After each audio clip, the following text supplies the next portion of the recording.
What you are watching is the latest video by the YouTuber Beatemups on his, review of the latest Pokemon game, Legends EA.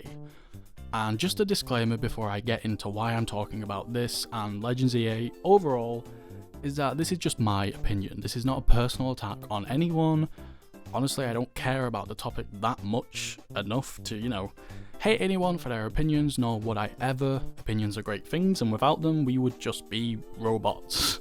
So if you watch all of this video and you strongly disagree with everything I just said, then good. Honestly, thanks for having your own opinion, but again, that is what this video is. It is my take on a recent sort of hatred towards Pokemon. And at the end of the video, I'm going to touch on this hatred not just to Pokemon, but Pokemon fans in particular.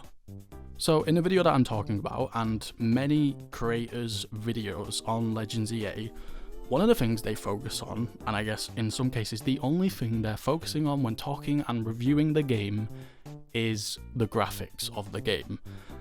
And there's a big problem with this. In fact, there's two big problems, and one I'll touch on later, but the biggest problem of this that I find is that these YouTubers and creators really already know what they're getting themselves into. The analogy that I like to use is this is kind of like jumping in a pool of fire and then complaining about it. And what I mean by that is obviously you're buying this game and then complaining about the graphics. And I truly believe that in this year, after we've had so many Pokemon games already on the Switch, main series and spin-offs, you should kind of know better by now. You should know what you're getting into. And that's not an excuse, that's just how Game Freak and the Pokemon Company work. This is a giant business, and that buzz phrase that gets thrown around so much, Pokemon is the world's biggest media franchise of all time, it doesn't really mean what you think it means. That sentence is not true with just the games in mind. In fact, the games are the least profitable part of that franchise. The reason Nintendo are telling Game Freak to pump games out so fast, and again, that's why the graphics may not be that great, is because they have other, media to push out all the time, like plushies, toys, merch and anime. That is why the franchise is as big as it is. And so, I'm not saying I don't hope Game Freak, do get better at developing games. I'm sure they could, by the way, if they had more time. The issue here is that it's like these people don't know what they've already talked about. So many Pokemon games have been on the Switch already. You know what you're getting into, right? Let's Go Pikachu and Eevee were the first games on the Switch, and ironically those games did look good, but they lacked a lot of, content. It kind of just felt like you were playing a Gen 1 game. You were playing a remake, but it didn't really feel like one. But anyway, I just think by now, these PokeTubers or Nintendo, influencers, whatever you want to call them, they know exactly what the product is going to be. They see it in the trailers, yet they complain every single time over and over again, and it comes to a point where your complaints don't actually mean all that much when you continue to buy the games and their DLC over and over again. And that's what I mean by that analogy. So you can, just not buy the game, not jump in the pool of fire, or you can buy the game, but when you, complain about being on fire, you don't really get to do that. You can't have both, just have one.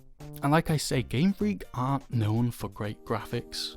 This is not revolutionary. We know the deadlines that this, development team are on. We know their size. We know how they really struggle to branch out and get help from other developers. But I truly don't think it's behind the individuals working at the company and the developers themselves. It's their limits, their budgets, their constraints. This isn't me just sucking off the company, it's true. You can see that in articles. These people are struggling to make games and pump them out fast enough for the Pokemon Company. I know if I was a dev on one of these games and then someone kind of, made a review and then 80% of that review, because that is what's happening here, was based on Windows. For whatever reason, people are focusing on Windows. And by the way, I am the first person to admit the graphics, especially in the Windows, look terrible. But again, two issues with this. Number one, the graphics don't look that bad everywhere. I'm the first to admit in some places, they don't even look tolerable at some points. But to say and, give to your audience to sign that's what the whole game looks like, I think that's kind of unfaithful to the game. There are especially some places within the game, like the hotel, for example, where, you know, I'm not even like, oh yeah, that looks good, that looks great, like that's fine. There are some places where the game doesn't look good though, but if I was a developer on this game and then a review came out of it and they talked about windows for 10 minutes, that would just hurt, you know? Not only did that developer probably not even touch the windows, but that's not what the game is. It makes me think of Breath of the Wild and Tears of the Kingdom. So with those games, amazing games, you know, Tears of the Kingdom, in my opinion, is better than Breath of the Wild, and it did so much for those pair of games. Although there was one complaint many others had on those games, and that was the UI, especially when, you know, eating food mid-battle or changing weapon, you know, to match your opponent. It felt very stiff and unnatural and paused the game. I personally would go as far as to say the UI system in terms of, you know, within battle was terrible. I think it was really mismanaged. I think it's kind of horrible how they didn't improve on it in the sequel when they had a chance to.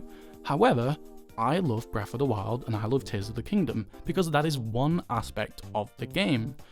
Again, Game Freak aren't known for graphics, so why are you focusing so much on it?